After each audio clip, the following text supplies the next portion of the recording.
TDR, Team Duelist Revolution, bringing you a Kozmo deck profile. I was undefeated at locals recently, and let's get started. We got, for the pilots, 3 tin can. That one's definitely the best. I have 2 Farm Girl. A lot of people still like it at 3. I don't. I mean, the fact of you thinking you can still attack directly with her is pretty unlikely. It doesn't happen very often, and if it does, that's what E-Telly's for. It's never really just her. I run 2 Wicked Witch. A lot of people only run 1. I like 2. 1 mainly for the mirror match, and 2 it just stops OTKs, and I kind of just always want to see it. 1 I'll probably search from tin can, and the other I'll leave in deck. 1 Good Witch. A lot of people cut this. Again, I just like it to get over problematic cards. I like it to get over stupid cards like F-Zero, this into Dark Destroyer.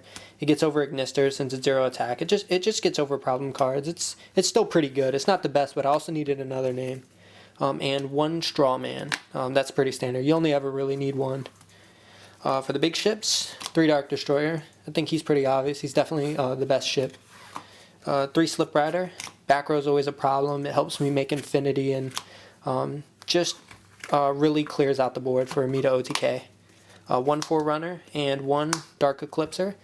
Forerunner, I originally had it at 2. I like it at 1. Just because it's really not that great. It's just another ship that can't be targeted. Same with Dark Eclipser, but occasionally, like to stop something like a Time Space or a Bottomless or just something like that. It's just really good for that. Alright, for the spells, we have 3 Telly. This is basically a 1 card OTK. It's really good. 2 Kozmo Town. A lot of people would be surprised by this. You would think you would always need 3, but every time I bricked, it was always because I had multiple Kozmo Towns. And this, I didn't have that problem. And chances are your opponent's not going to destroy this because they don't want you to get the search. So if they do, they end up shuffling it back into the deck. That's normally the way people get rid of it. So 2 is just fine. 2 Reasoning. I only need 2, especially because I main deck Anti-Spell. So 2 Reasoning is just fine. I main deck 1 Raigeki and 2 Dark Hole. This clears the board. Pepe can create some pretty stressful boards, and this just clears it completely. I definitely like the board clear, especially to OTK. And finally, the 1 Twin Twister. Just to clear back row. It also gets big ships in the grave if I brick and I open with a Call of the Haunted. Moving on to the traps, we have 3 Cosmojo. That's definitely the best trap. This is definitely MVP. Won so many games, especially with the Monarch player that I played today. It got rid of everything. I can't stress this enough. 3 is needed. It took me a while to actually understand that you needed 3, but 3 is what you need.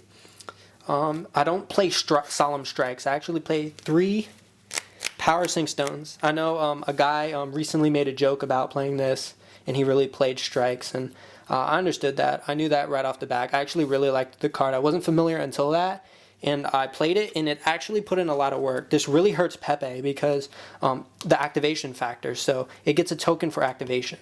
So if you activate one of your monster effects or 2 monster effects, you've already created a skill drain. And also, on the second activation is negated. So say you have 1 counter on this, and they go Castel. That activation is the second counter. Castel will not resolve. So that in its own, this is just a really good card. I like it. Again, people call it stupid. They think it's a bad card, but I mean, it helped me win, so to each his own. 3, Call of the Haunted. I think that's pretty obvious. Some people play Oasis. I'm not a big fan of it. I like Hall. I like it going in attack because I used it to OTK rather than to come back on their end phase. It's really good card. 2 Anti-Spells. Another reason why I only play 2 Reasoning, and it also helps with only playing 2 Kozmo Towns, so I don't got to worry about drawing too many spells. And finally, the 1 Solemn Warning. Definitely.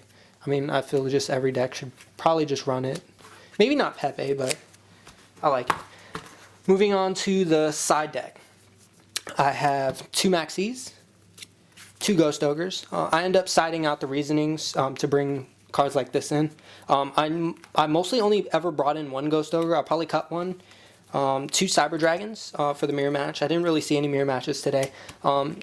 2 Monarch Stormforth. So I was originally playing Gamma Seal. I like how Game Seal sounds better, so I'm going to call it Game Seal. But Gamma Seal, I like it better than that because I don't want to give him a monster on the board. And since I have Slip Rider that I can use one tribute, or even Dark Destroyer to tribute one of mine in there, it's just really good. It gets rid of the big Megazord, it gets rid of just any problematic card, and it allows me to +1 rather than me plussing them and minusing a field, and if I don't have something to get over Gamma Seal, I'm screwed. I side in the second Twin Twister. I'm not too partial to back row. I mean, with Pepe playing the Ariadne build, it's necessary to have it, but it doesn't always get you there. It wasn't something that really won me the game so often. 2 System Down for the mirror match. Again, I didn't really see any, so I didn't need to side that in. 2 Mask Restrict. I wish I had 3, but at the same time, I never really needed it. And 1 Chain Disappearance and 1 Vanity Emptiness. These will probably end up being the, what is it called? Magic Deflector. Because that's just a better card. This is a really bad card. This actually came in clutch because I used it against someone's Royal Magical Library, funny enough. And Vanity's another one. It's a good card, but I'd rather it just be Magic Deflector because Stormforth is what I'm really worried about, and Twin Twister to stop them from killing my anti-spells is really good against Pepe.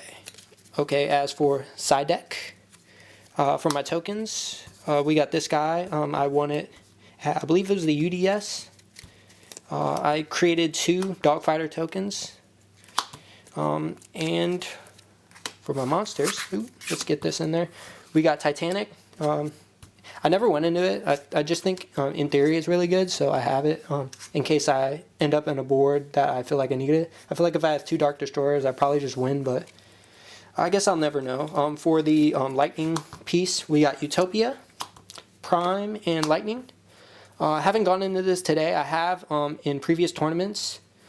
I like it. It's really good. It allows me to use Lightning's effect twice.